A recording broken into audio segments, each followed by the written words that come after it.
slimming pot. Karl's obsessed with these sweets. Hi everybody! Hi! Welcome to another episode of Loose Gays with my loose gay friends. Karl! Earl. I'm Neil, Moody. Hello, and welcome to another episode. We're still in self-isolation here with the coronavirus, so we're going to carry on sharing all our tips, hints and tips of things to do whilst you are stuck at home. And you never know, we might get locked down completely here in the UK. We don't know yet, we're waiting to hear. So yeah, we're just gonna I'm eating sweets, sorry. Sweet. Always someone eating a Sugar-free sweet. Werthers that make you go. Yeah. Anyway, they've got it's like a laxative, basically. We're on a diet. We had a few problems earlier on. We're doing the coronavirus diet. A box of laxative sweets, by the way. But they're good though, they're Werthers originally. Nobody needs to know about that. Get on with what you're talking about. Well, we are going to now talk about all things social media that we've been checking out, looking at, discovering, having a laugh over. Because I think amongst all this seriousness, we really need to think about keeping our spirits up, not getting too down and depressed. We want fun, we want comedy. Yeah. We want, Yeah, give us fun, up. But we thought we'd share. Sorry? That's what we want. Lightness. Lightness. Light, yes. uplifting. Lighten up. Social Ooh, media. Be social. I like pat down. So we've all had a light pat down today. We've all had a light pat down. We've had a Sunday service, 6:30 a.m. For people who don't know what light pat down is, it's makeup, basically. Yeah. And it's an American terminology, pat down or beat. If someone says you've got good beat or your face is beat, that means you've got great makeup. Just to let you know what we're talking about. Yeah. Just, we're not trowed in it. We've just got a little bit on. We've just had a light, a smidge. Smidge of pat down.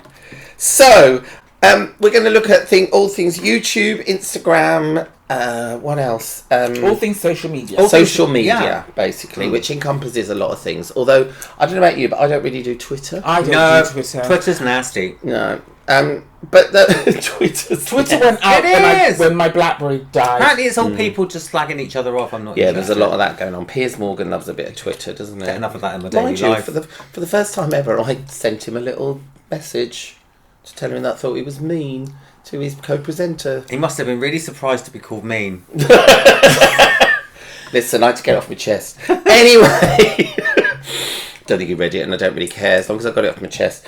So basically, I am going to start with a few people that I follow on Instagram, and the reason why I follow these people and look at...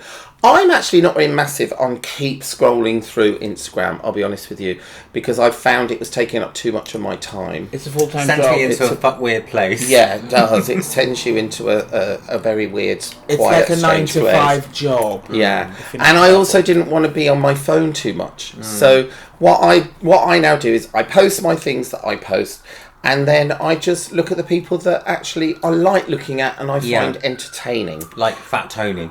Yes. So, there's a bit of an ambulance going by. Anyway, DJ Fat Tony is somebody that we highly recommend to follow. And we've known Tony since the clubbing days. We've known Tony for like 30 years. Yeah. From clubbing. And when he was a DJ. All of his... I always wonondered, why was he called Fat? Was it because he was fat? Was he? Yeah. And then he went really thin. Yeah. In the naughty years. Yeah. And now Larry looks the best he's ever looked. Yeah. And basically, I don't know if you can see that. I'm hoping that you can. Sorry, I'm crunching a sweet. This is his Instagram account. And he posts a lot of memes, I believe they're called. Well, I always wonder, where does he get these from? Does he make them? Does he... No, I love the Harry... Can we look at the Harry Styles one? That was the funniest one where recently. Was that one? Let's see if we can find it. I mean, that he posts so much, was hilarious. They shift down the feed quite quickly. Talk amongst yourselves, everybody, for a minute. Do you follow him, Earl? No, I don't. That's why you're not a real scroller on it, are you? Not really. I have a life. Because I see what I do is because especially with you two, because we've got we obviously know each other so well. We've got the same sense of humour. If I see something like I did the other day with that woman. who look like me working out, I basically will just tag you in just so you can see it, and then I'm like, hopefully you will see it. But this was genius. I found it. This is with Harry Styles. I mean, and it basically says, when you shit yourself at your nan's and didn't bring any spare clothes. I think it's referring to the string of pearls more than anything else. Well, I think it's the whole outfit, to be fair. So it's things like that he posts. Anyway, very entertaining, very funny. And I mean, sometimes really outrageous. Like, Tony posts things that I would never dare post, but he gets away with it because Tony's Tony. And I've seen things that he's posted, and I've thought, well, people have gone mad, and he's got to take that down, but he doesn't. I like him; he's fearless. Yeah. This is what he posted. When your hair salon is closed, but your dog groomer has a cancellation. Genius. So it's things like that. Anyway, entertaining memes that are funny. Occasionally you do get a picture of Tony thrown in, like there was one with his mum on Sunday, with it being Mother and Son. To show that he has a heart underneath all that. Yeah, but he's a lot of fun. So that's exterior. One person. Another person that I follow, who I love, and I've been following him for a while, is a guy called Mark Canhamora. And he's actually based in LA. And his account is MKIK808. It's going to run across the screen. So Mark is a dancer from LA. Oh, him. Yes, and he's done a lot of things over the years. And he was obsessed with a song by, what was her name, who did Carly Rae Jepsen. And he started basically dressing up in drag in his bedroom and sort of doing like lip syncing to the videos. And they're really, really funny. But he continues to do that. But at the moment, because of what's going on, he started a thing called IG Live Dance Party. And basically what he's doing is he's doing these live Instagram videos at 2 p.m. LA time, 5 p.m. Eastern Standard Time, which is New York, which is then for us it's 8 hours ahead. So 2 p.m. LA time is 10 p.m. London, UK time, sorry, not London. It's 8 hours behind. Yeah. And basically what he does is he does a live dance video which you can copy, but he asks you to dress up and film it at the same time, and then you send him the videos and he posts all his favourite ones of everybody dressing up and dancing with him. Right. Oh, amazing. Yeah, which is really great, and he's been getting some great sort of reviews. This is him, if you can see that. We'll probably zoom in on He does the thing where he takes all the layers off. Yes, and he has layers of wigs on and things like that. I'm just being careful because the light might reflect on the screen. And see. But yeah, his Instagram live parties are a lot of fun. And looks like he's doing another one. Listen, we'll be doing LG live one day, honey. Exactly. We'll be dancing. Watch this space. But that's a lot of fun. So somebody I love, and he's really good fun. Another person that I really like, but actually this is switching off Instagram now. This is going on to YouTube. So I'm obsessed with this woman called the Honest Vocal Coach. And her name is Georgina, and she's actually from up north in England. And I love it because she's got her northern accent. She's like, "Hi, it's Georgina, the Honest Vocal Coach." And basically what she does is she critiques people. She's a vocal coach in real life, and she critiques people's singing. So it can be anybody. So she'll do, Celine Dion, she'll do Ariana Grande, she'll do Cheryl Cole, she'll literally do anybody, but they're actually quite funny and quite entertaining when they're bad. But when they're good, she's very good at sort of, praising them.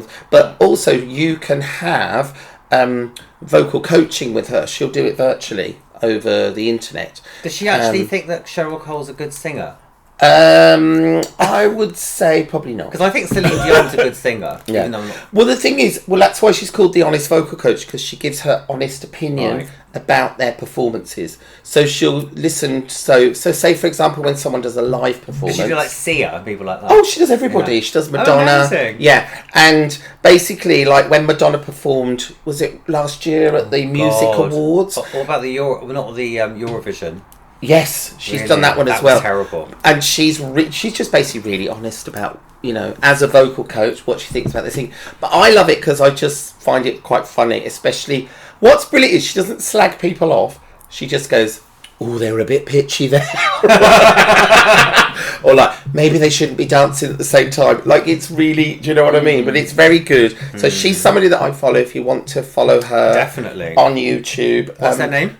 Georgina, and she's known as the Honest Vocal Coach. That's her account on YouTube. The Honest Vocal Coach. On YouTube, right. Yeah. Another person who I really like is a comedian called Larry Dean, who is a Scottish guy, and he's been doing the comedy circuit only for a couple of years, but he started to take off massively last year because he appeared on the TV show, is it Live at the Apollo? Right. At Hammersmith. Right. And basically what's brilliant about Larry is he's gay in real life, but he looks quite geezery. Oh, I know the guy. And quite skinny, yeah, and he's got like a really strong. I don't want to do it because I can't do it. Like a Glaswegian accent. I know the guy.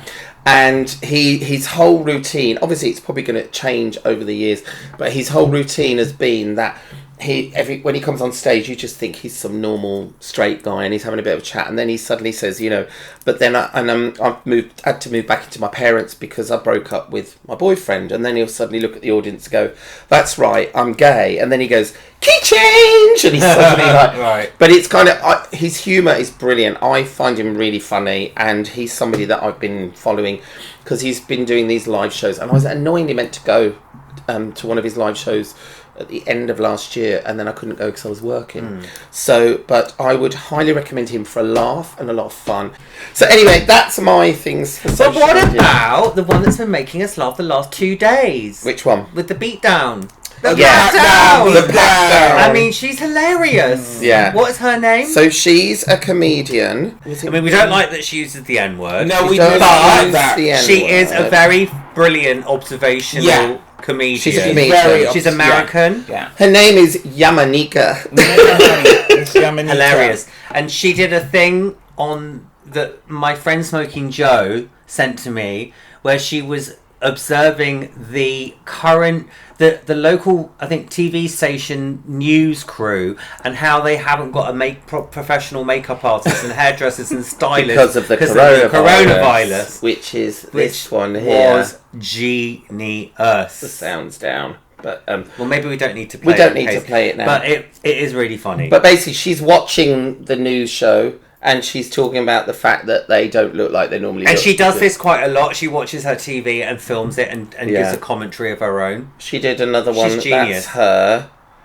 There, if you can see. And then she did another one where it was about the mayor of New York. Yeah. And they had somebody doing sign language. And Right. it's her commentating on the fact that the sign language person was doing something completely different to what the mayor was saying. So Yamaneika, her name is, that'll be going along the screen now as well. So that's my little choices. So what about Facebook? I mean, are we still doing Facebook? Lots of people doing Facebook. What do you think about Facebook at the moment? Well, my sister loves Facebook, and as you know, my sister has her own business, and a lot of her audience is on Facebook. Even though her work is very visual because she's a craft person, she doesn't really do much Instagram, and she's on YouTube, but she has a massive following on Facebook. I find Facebook's changed a lot. Like, I feel like it's quite easy for people to misunderstand the intent with which you say things on Facebook. So I used to post quite outrageous things on Facebook and people used to really enjoy it. I'm more nervous now because people who don't know me might mistake the intent with which I say something. Yeah. You know, because obviously if you don't know me, you might take it the wrong way. So I've kind of given up a little bit on Facebook. Yeah, it's a bit of a shame in a way because I think, because of everybody trying to be so politically correct And I haven't all got over the place. I don't want to get into arguments with people. No, it's almost... I'd rather be upbeat. It's almost like, and we've talked about this before, Karl, haven't we? Where you can write something and people can read it in so many different ways, depending on how they decide they want to read it. Yeah. And that's true. Sometimes the joy of the English language. People are looking for a fight. I mean, it's all about the ego. Everyone's got this ego and it's going, what about me? What about my opinion? What about I'm offended? And it's this whole thing where everyone's trying to constantly put their head up and go, what about my opinion? Well, my sister posted, she made a point on Facebook that she was fed up after they announced that the end of year exams were going to be cancelled for the time being, and my sister had people on Facebook saying, you know, that them and their daughters were in tears and they were so upset and and another woman was sort of moaning about, I don't know, the fact that she couldn't get her kids their normal breakfast, so they had Nutella and yogurt for breakfast instead. And my sister just said, you know what, I think there's far more things to be worried about right now than whether your kids can't take their exams right at this particular moment. And also, you know, being fed Nutella and yogurt isn't necessarily the biggest worry you're ever going to have for your kids. You know what I mean? And I was a bit like, I wouldn't mind it. Was she saying Nutella and yogurt was a bit downscale? Yeah. Oh. Yeah. Okay, so that's like some kind of breakfast I have. Well, I know. Well, I mean, the thing is, I think most, you know, some people who don't have a lot of money, Nutella and yogurt might be a half-decent breakfast for their kids. And my sister was kind of just making a point, because she does like a bit of a rant, making a point that she thought that these were things that were a bit silly. See, I think she's brave to do that, because I just wouldn't go there, because I just know that I'm going to get attacked for that. But, well, she did. She got some backlash for it, my sister. But from the people that were writing these things, you know, and one woman was like, you know, kids get depressed and anxious about their exams. And I said, I would have been so happy as a teenager, looking at you, if they'd have said to me, your exams are cancelled. I mean, you know. I just spoke to my friend Helen, who's a mother. She's got two little girl. Well, they're not that little now. They're nearly teenagers. And she's like, you know, we're getting up at 7 o'clock in the morning. We're going running, and then we do the homeschooling. She goes, it's not pretty, but we just got to get on with it. Yeah. You know, that's the kind of attitude you have to have, to be honest. But I mean, I'm not lecturing people. I just feel I mean, it's very hard to have that discussion. Yeah. And everyone's got their parenting skills. Yeah, I think. I mean, I noticed a lot of people that I know that have lost people recently are kind of like they're really living their lives on Facebook, and I think that there's a good place for that in terms of people use it as a real means of communication. Yeah. Especially people that have just lost their husband of 40 years, you know, or you know, a friend of mine.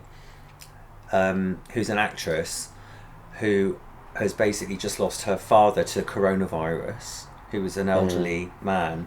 I mean, she's lived the whole experience on Facebook, but it's obviously made her feel more connected with people. Yeah. It wouldn't be necessarily the way I would do it, but I do understand why she's done it. And it's shocking to watch this whole situation unfold. So I think it's important to say, you know, at times like this we need the joy and the laughter, but we also have to be aware that a lot of people are using social media as a way to communicate and a kind of like a crutch. Yeah. You know, so it's kind of amazing that we are connected this way. But I think generally what's going on social media, especially with things like YouTube, is that people are trying to put across a good message. You know, like the guy who's doing the dance parties. Yeah. I know you're not a big fan of his, but Joe Wicks, the body coach, he's started a thing where he's doing live videos and it's PE for kids. Yeah. Which obviously all the kids are now off school. So he's allowing the parents to get them onto his channel. So in the hope that they will still keep I think it's good. I mean, even all the yoga teachers from my yoga are all sending emails to say that they're doing classes online. Yeah. And they're not charging. No, which is brilliant, isn't it? You know? Yeah. So I think, you know, as long as it stays in that sort of positive side of things. And then, like you say, the other parts of social media is people keeping connected. Yeah. And, you know. But for me, it's about laughing. Yeah. That's what I want to use it for. Yeah. You know? You need to laugh. I want to It's break. so I mean, important. actually, really, it's quite good. Even though the three of us are in fashion, I think the moment is not appropriate for fashion right now. I don't really want to. I mean, people do what you want. I don't really want to see. I'm not offended by it, but I don't really want to see fashion and beauty right now. I want to see like reality. I want to see, you know, humor. I want to see positive messages. I just feel like it's time for that. It's time to be a bit less me. Yeah. Look at me. Yeah, isn't it? exactly. You know, it's more about giving than it is about getting the likes. Yeah. I agree. I definitely agree. I really do think it is about giving, and I think we need to not be so self-obsessed. Yeah. Me. And it's hard for us, though, isn't it? I mean, us three. No, but you know, and I feel like with this time, people will be brought back to just basic sort of kindness. Really simple. Yeah. It's not complicated. It doesn't cost anything just to be, even if it's a friggin' smile. Yeah. I mean, I've been loving WhatsApp. You know? Like, we've got our own WhatsApp. Yeah. But I mean, I've been doing it with other people as well, and it's so many funny things shared. I mean, I've got a friend, Lucinda, who's, you know, she's got to be away from everybody because she has problems with immune system because she had a kidney transplant and last year. So basically, you know, every single funny thing that I, you know, she's sending me stuff too, but it's great. It's like constant through the day, you know, keeping each other jollied along. Yeah. I mean, I find when I'm out, you know, walking down the street, obviously, you know, within arm's length, 2 meters away from people. You're always like that anyway. Spraying lavender at everyone. There's nothing new to me. He told me that to me. He goes, "Well, you're not very touchy-feely." Yes, you're not warm and fuzzy. But I feel like, you know, you don't know what people are going through. Okay, we're going through this right now, but just to smile at someone does not cost you. Yeah, no, and it can just lift people somebody else. I get, because people in London can come across as being quite aggressive. Because we're all busy. Yeah. But it's felt quite different in the last week. Yes. I've noticed I've got quite a few smiles and kindness. Because I feel like people are like, you know, just trying to uplift each other. Yeah. Really. But I think it's important. I think the messages on social media are important. But I think people should also try and be a little bit like away from it as well. Yeah. I think, and particularly the news aspect of it. Yeah. It's too much to be inundated by this constant barrage of information that's not always correct. Yeah. Well, it's like I said, isn't it? A lot of it, you feel like they are filling up the time of how long the show's going to be. I mean, the minute... And I've listened to so many different things and heard the same topic discussed and different people talking and giving different solutions or and different opinions. answers. Who are, but they are somewhat qualified medical people or politicians, whatever, that most people believe. So it's about, I think, you know, you have to ration stuff massively, once, possibly twice a day. But listen to what you need to listen to. Yeah. You know what I mean? Listen to us and watch us. Watch us. Anyway, that's social media. See you later. Bye. Bye. Sorry.